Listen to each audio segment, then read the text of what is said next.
Hello, hello. Good morning, good afternoon, or good evening, wherever you are in the world, and welcome to another IATEFL live show. I am truly excited because we are almost something like 8 weeks away before the IATEFL conference in Brighton.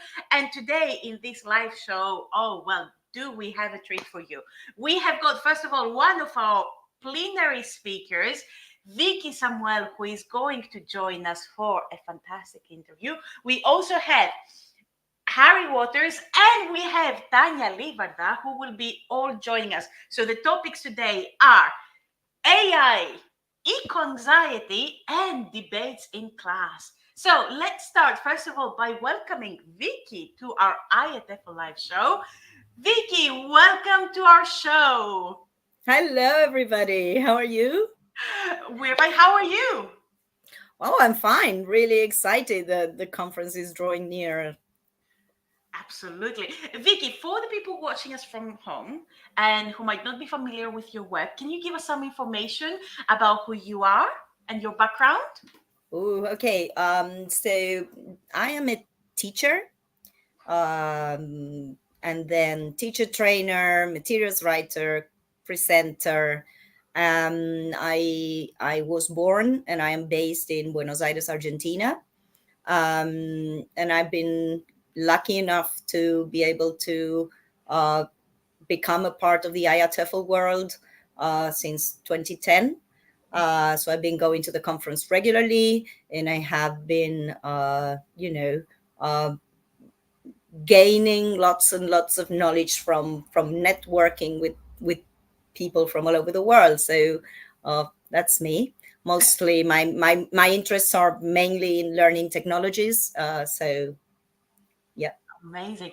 So, Vicky, I have got a question for you because I was reading on your website, for example, that your studies were unrelated to teaching English. Yeah. So, what has led you to discover your passion for teaching English? Well, before my passion for teaching English, I think there was my passion for English, which came from a really good teacher I had, who really sparked my interest and my love of the language, which is funny because when I was 14, 15 years old, I asked my parents not to send me to English lessons anymore. Oh, wow. Because I was a bit, that stage in your life as a teenage where you just a bit of a rebel. Teenagers. And they said, "Oh, I'm sorry, there's no way that's going to happen. You'll still have to go." I'm really grateful they did say that, because eventually I found this teacher who made me really, really fall in love with English. And so as I finished secondary school and I started my studies to become a PE teacher, which is my first thing. I started teaching English. I'm afraid to say I started teaching English without having any qualifications, which doesn't sound very good now. But I fell in love with it, and then I started studying, and I became a translator, and then I became a teacher, and well, yeah, and that became my life. Excellent. It's so interesting how a teacher can completely change your path in Yeah, life. So, absolutely. I've also seen that you have been involved in many digital projects. And how do you think the digital projects can transform language education? Oh, well, first of all, um, digital means that you're not constrained to the four walls of a classroom. So, in that sense, digital means opening up to the world. So, I think that's a very, very big thing. um, uh, so that our learners can be in touch with bigger issues, global issues, other people.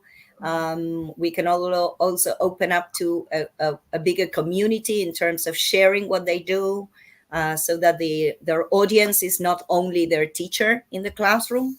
And that I think that's a huge motivator for learners. So yeah. Absolutely.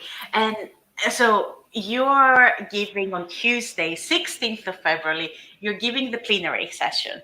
Yeah, I am. Which is really exciting because your topic is the AI factor. And have we figured it out yet? Without spoiling anything, Yeah. um, the question is, can you give us some spoilers about how AI has shaped the way we teach?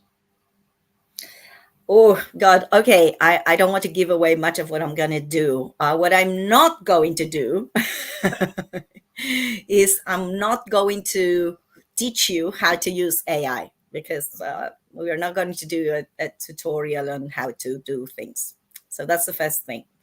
The approach is mostly going to be informative and reflective, and I'm looking back to the last couple of years and what's been happening, and looking ahead to what lies ahead, and mainly the issues that we need to take into account in order to make a responsible use of AI. Mhm. Now, you mentioned in the summary of the plenary that there are different challenges of using AI. And of course, AI has got different parts. As you said, it's not just what we do in class, how we use in class. Can you give us a couple of examples, again, without spoiling anything for us, please? Can you give us a couple of examples of how AI can challenge different operations? Well, what I mostly see online from being in the teaching community is teachers wanting to find ways to use AI to simplify their work, to help them reduce the workload. And I do think that in some aspect that's a very valid use of AI. But we also know that that there are other issues, and there are other ways in which AI is being used to write materials, to create content, to assess learners, to create personalized learning paths, um, well, to create images and videos, and you know that. And so I will be addressing that, and I will be addressing um, how AI is affecting not only teachers but also the different stakeholders in our industry, which is publishers and writers and illustrators and administrators, because it's become so widespread, and everybody seems to be using it. So we need to have a closer look at what is it in it for each of these groups, I think. That's absolutely right. Um, how do you use AI in your daily tasks, for example? Um, well, I haven't been using it much for teaching, really. I use what I do is I like using it for brainstorming ideas. I think it's really interesting. And I have been there are some tools to plan lessons and to create tasks and to create multiple choice and quizzes and texts and things like that. I think that some of those uses are really valid, and more than using it myself, I have been teaching teachers how to use it. So yes. Amazing. Amazing. Absolutely agree with you. I also use it for brainstorming because it gives you perspectives that you might not think of. Yeah, So it's absolutely. a very powerful tool, I think. It is. Now, you've mentioned your journey in IATEFL. So, my question to you is, considering this year's conference, what are you mostly looking forward to in this year's conference? Well, you know what? When I first went to IATEFL in 2010, it was Harrogate 2010. I remember like downloading the program, like, I don't know, ages before the conference, and reading through it and marking all the talks I wanted to go and not leaving any empty space whatsoever, and attending every single session. And like I was desperate for knowledge, and for because I thought that was the only thing the conference was about. Mhm. And and it turns out now that what I'm looking for now is more the human connection, networking, talking to people, learning about what people are doing. So I do attend sessions, of course, but I am happy to skip sessions to just sit down and talk to people. So I'm really looking forward to meeting colleagues and friends. Ah, fantastic. I think that this is the natural progression of our IATEFL journey, that when you first go to the conference, you don't know what to select, and you go from one session to the other, and you start meeting people, and then these conversations are so valuable. Absolutely. Um, Absolutely. mhm. So, last question I have for you is this: when, for example, you go to the IATFL conference, what is something? What is one of your first thoughts or feeling when you first go in the venue? Oh God. Well, the first one is, oh God, it's huge.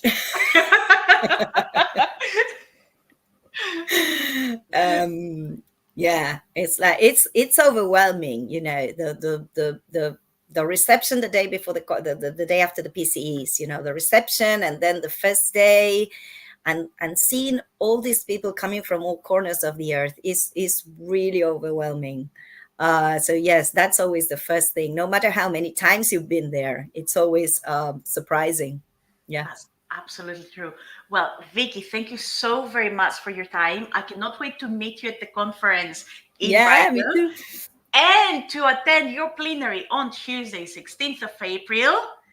So I hope that you and people will, well, you will attend, but more people will attend, and we are ready to hear about the AI factor. It's also exciting. Yeah. So, Vicky, thank you so very, very much. No, thank you. Thank you.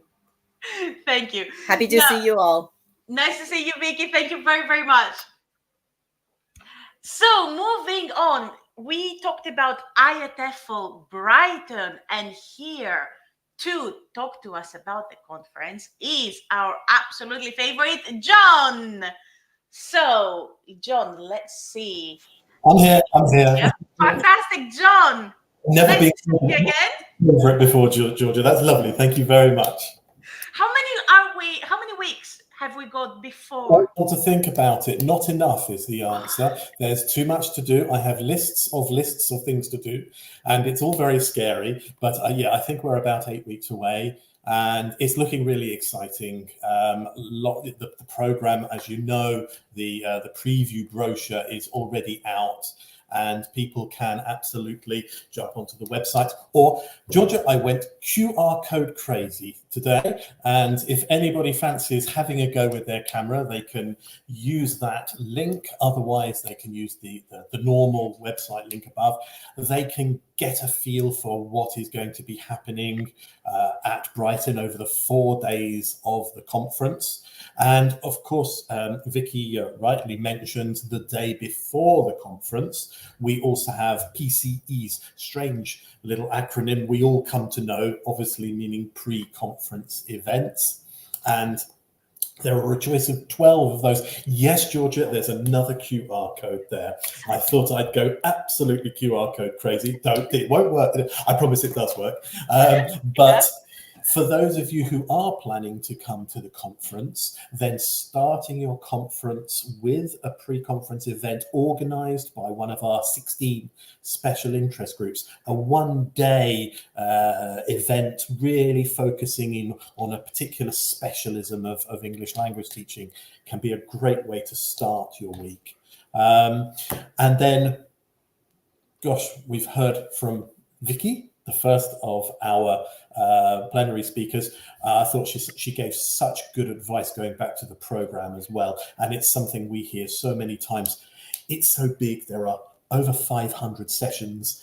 And when you do see the program, which will be out before the conference, your first temptation is to go through it and tick, yes, I want to do this, and you fill up every day and you exhaust yourself. So I thought Vicky's advice of giving yourself some spaces and building up connections was really good. But yes, we've heard from Vicky about the first plenary, the opening plenary on the AI factor.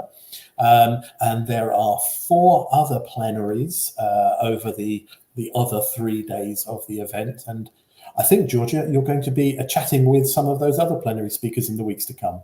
I am indeed, and I cannot express how excited I am because Vicky started very strong, and this AI topic is it's a hot potato right now, isn't it?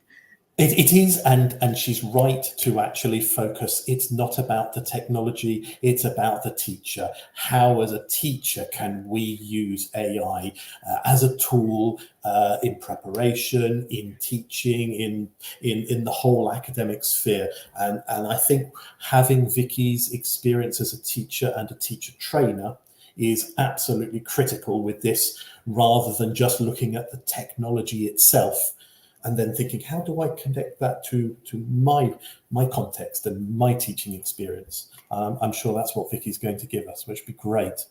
Absolutely. And no one can replace the human factor. You're right. Absolutely. It's so important. Vicky mentioned, meeting people and making connections, finding colleagues around the world who are doing the same job as you, the same role as you, but in different contexts. Is so professionally rewarding.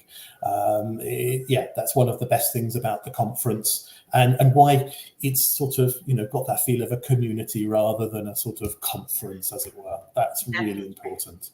But of course, we don't know 100 years from now, when we have the next IATEFL conference in 100 years, what the Georgia and John bot will say. Well, absolutely. Something very dull like me, I expect, but there we go.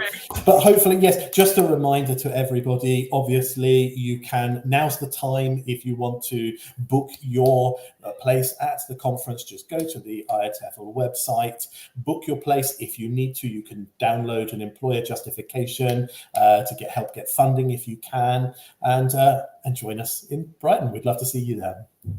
Amazing. John, I'm looking forward to seeing you at the conference. Oh, me too, John. Until the next live, I'm hoping that you will have more QR codes for us. Oh, absolutely. I'm going to have them everywhere. Quite right. Okay. See you soon. Thank you, John. Bye, everybody.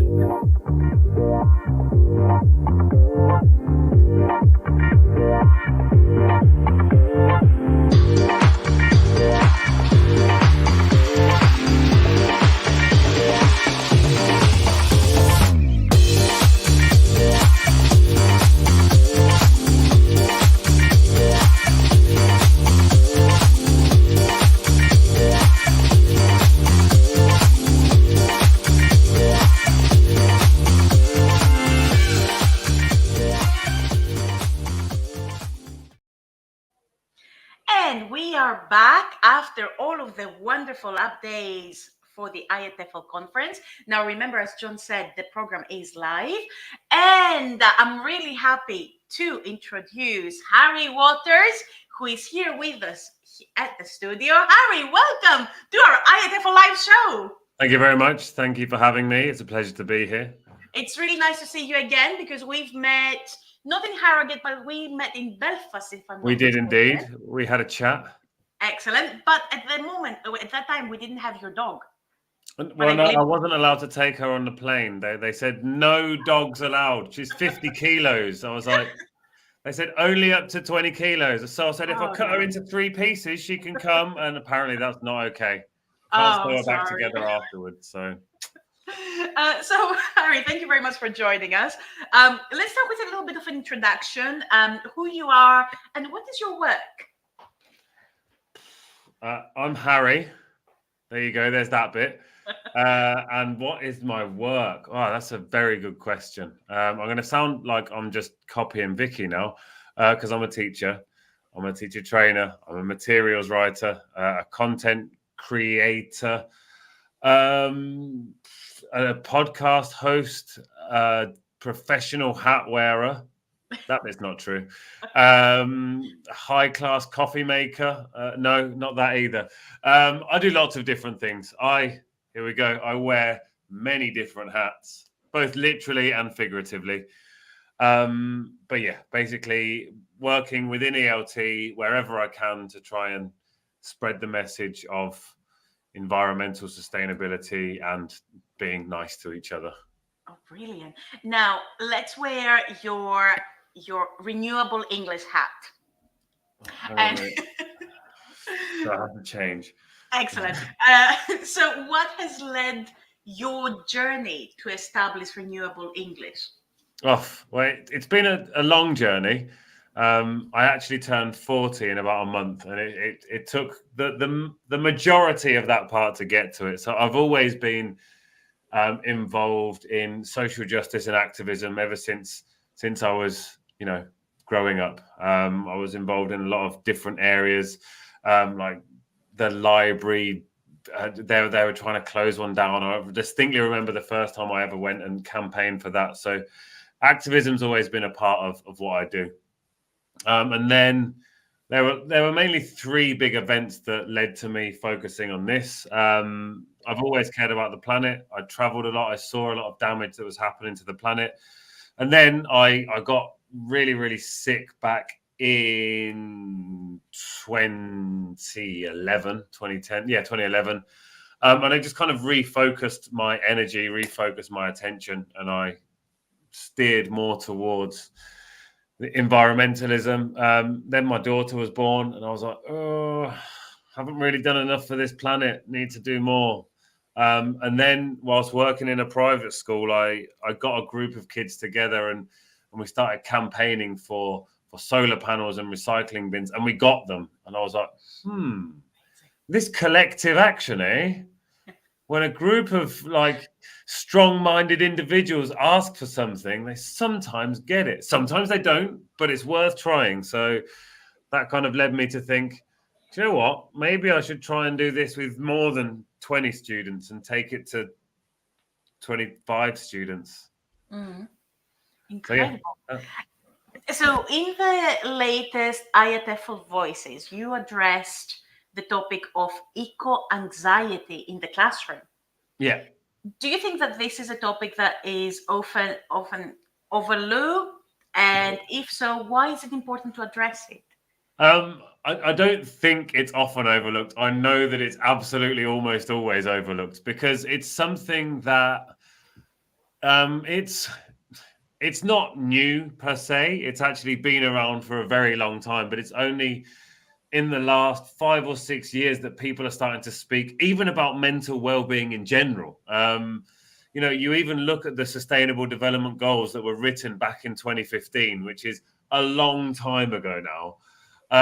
And there's only 3 or 4 mentions within all 17 goals of mental well-being. So this idea for me of big climate emotions is a really important one because I've seen a wide range. It's not just in anxiety. There are so many other feelings that you can get, in general, but particularly in regards to the climate crisis.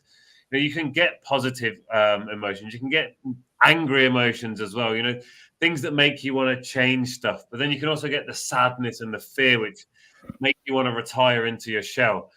And I think another one of the reasons that it's ignored is if you don't talk about something, you feel like it might kind of go away, but it's not going to go away. This is something that's rising within our students. And let's be honest, it's better that our students are connected to these ideas and they can feel these emotions than being apathetic about them. Better that they know about them and we can help them assimilate these big emotions, this feeling of betrayal, this feeling of being overwhelmed or panicking. We can help them address these and do something about it. Is much better than students who just don't even care. That's true. Now, if I ask you to wear your teacher trainer hat, right? Okay. Yes. Hold on a sec. Here we go. Teacher trainer hat time. There we go. How we as educators can approach these emotions in a more supportive and constructive manner for our students and for their parents and the community in general? I think the first thing to do is provide a safe space in classrooms. Be open, and share your vulnerability with your students as well. You don't have to be this big rock at the front of the class who's, never sad or never upset. Share your ideas, share your emotions with them. If you're living in an area that there's not a lot of water, for example, share your fears about there not being a lot of water. Tell them you also feel worried about it, and it's normal to be worried about it, and to address these emotions as a normal thing. So make sure your classroom is a safe space for that. Let your students know that they can say whatever they want to say. If they want to paint their beard pink and go into the classroom, then they can do that. I'm only saying that because of the photo on the voices issue this time, just for anyone who didn't get that there. Let them know that it's okay to be who they want to be and feel how they want to feel. Now, not just in regards to the climate crisis, but in regards to everything in life. We're with our students quite often. We are in an area of privilege where we can get to speak to our students, and we're not their parents. As a parent, I can very clearly see that my daughter does not listen to anything I say. But if she comes home and she'll say, my teacher said this, my teacher said that, and I just kind of look and say, I'm sure I've said that before. But we have this power as teachers to be able to say things to our students. And guess what? Sometimes they listen. Sometimes, though. Occasionally, they have been known to listen. If it's something they care about and something that you and they are passionate about, then they will listen, which often isn't passive voice or the third conditional. It has to be said. That is true. And are there any future projects that you're working on? Something you would like to achieve? Woo!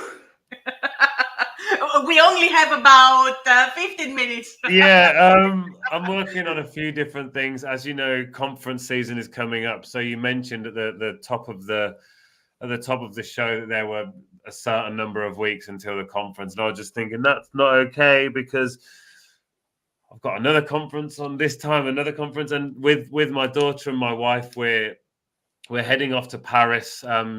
We do have the power, Alenka. You're absolutely right.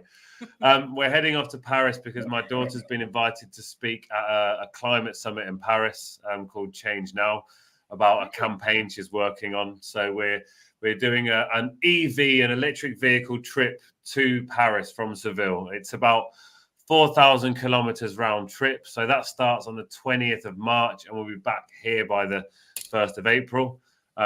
Feel free to donate. You can find us anywhere, all through social media. So we're doing that, and we're going to do litter picks the whole way along the way to help with my daughter's campaign. I'm working on a book. I'm going to IATEFL, obviously. Yes. That's another thing that I'm doing. Going to Brighton. What are you looking forward to? What am I looking forward to about IATEFL? Hugs. I like hugging people, and there's lots of people to hug at IATEFL. High fives as well for those who don't like hugging. I'm looking forward to lots of different people telling me how tall I am, because that always happens. But the connections, the human connections that we get to make. The one in Belfast was the first one I went to. I didn't go to Harrogate last year. I try and limit my travel as much as humanly possible. So I'm just excited to see people and talk to people and see how people are developing on what they're working on, and just catching up and seeing all these super fun things. My cousin lives in Brighton as well, so I might even drop by and see him. There we go. It's a good win-win. Old cousin Jeff. Exactly. Amazing. So Harry, I'm looking forward to telling you how tall you are in Brighton. Very. And excellent. And I'm really looking forward to meeting you at the conference. And thank you so very much for your time today. It's been brilliant.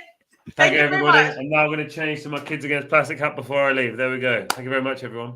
Thank you, Harry.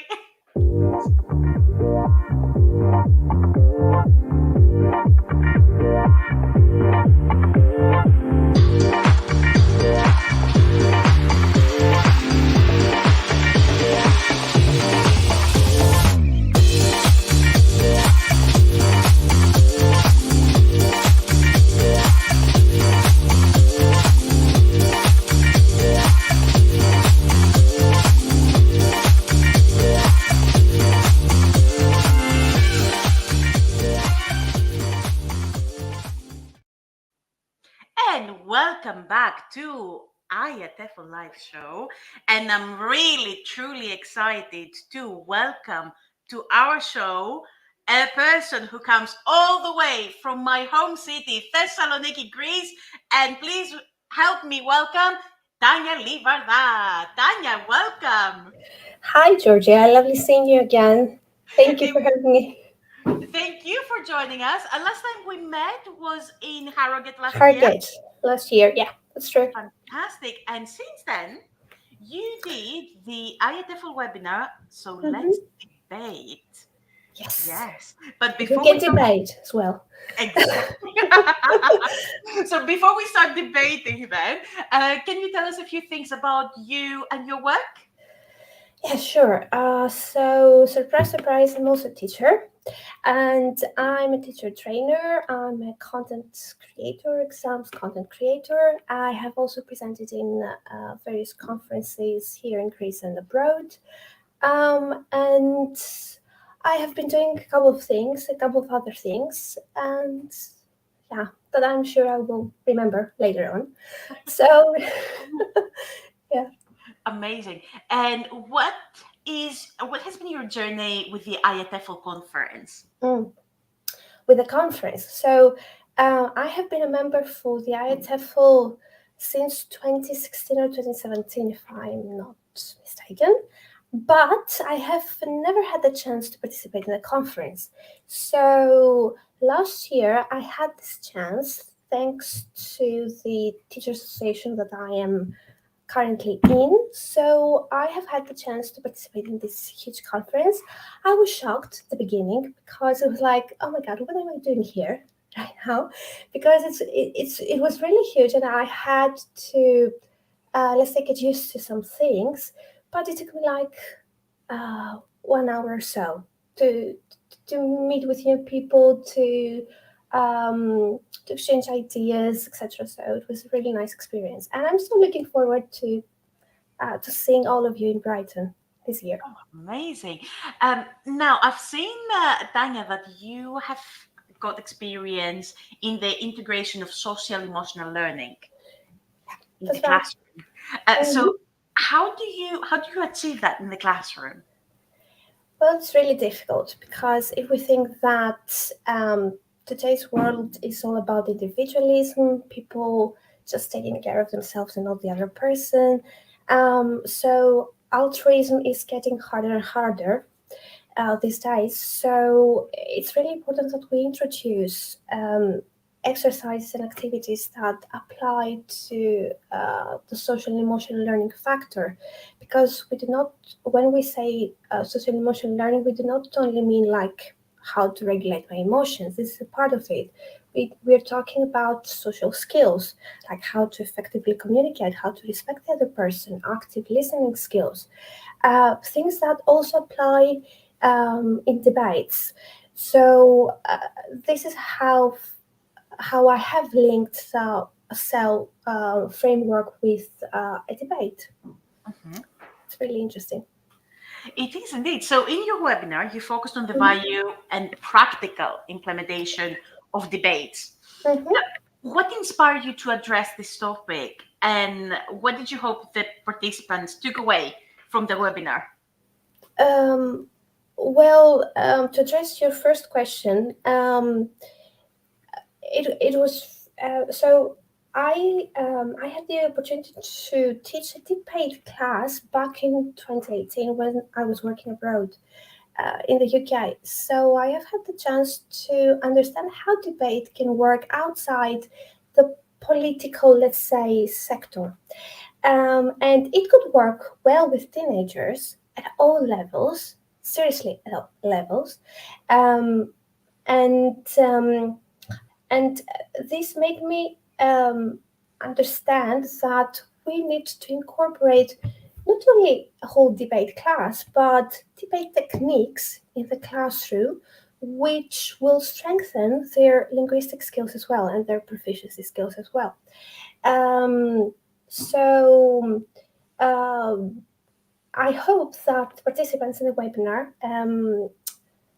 took away the fact that they can organize a debate.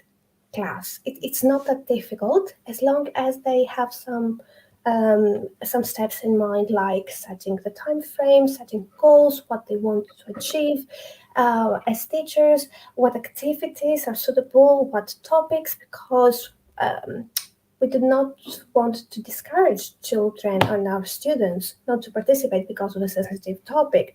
So we need to be aware of cultural issues, sensitive topics that might discourage them to participate. But from my experience, I believe that all students can participate in a debate class. All students can benefit because, as mentioned before, a debate class can encourage our students to resolve conflicts, to communicate with the other person effectively, to manage their time, and of course to use language, because we teach the language anyway, but we also teach skills as well that are important in their future life.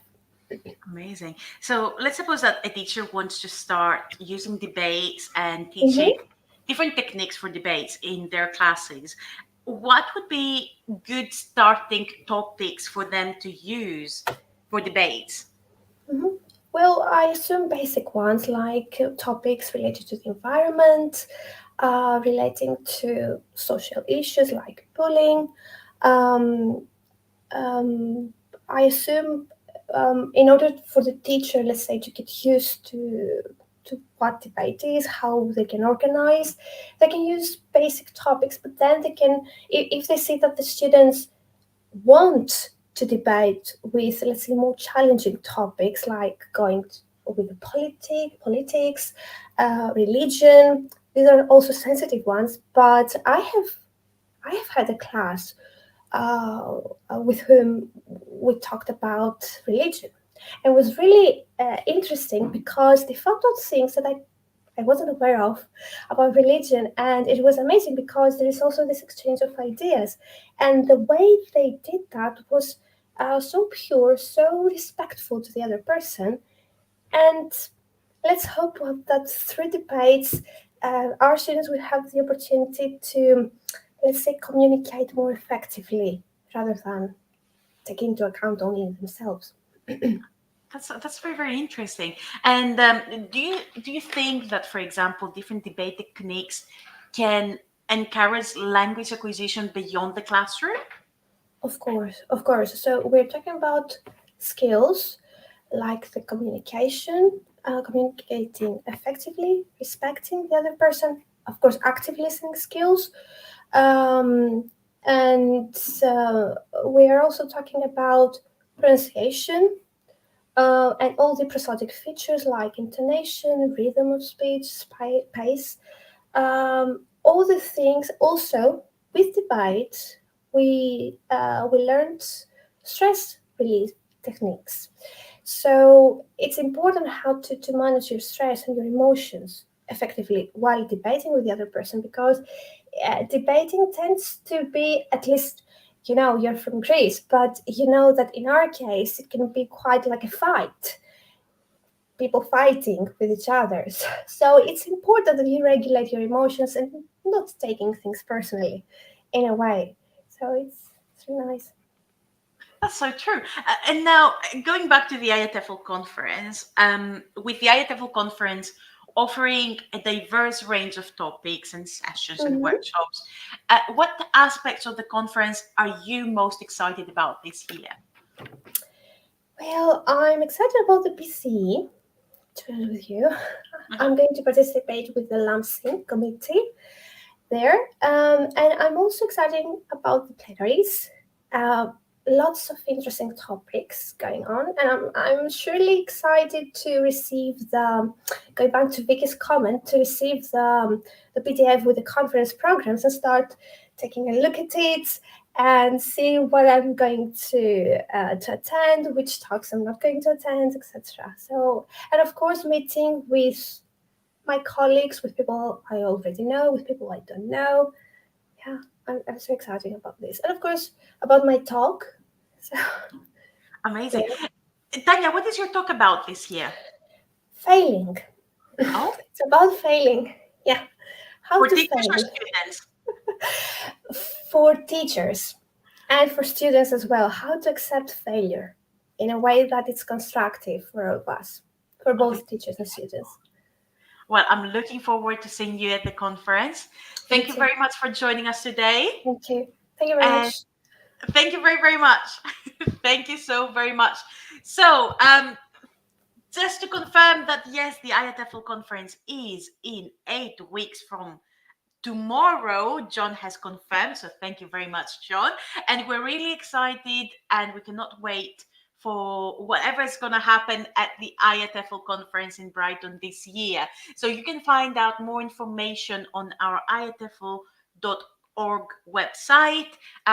As we've seen at the bottom of the video of the live show today, Harry's article, Vicky's plenary, and Tanya's webinar are all on the website. So you can find all of the information on our iatefl.org website.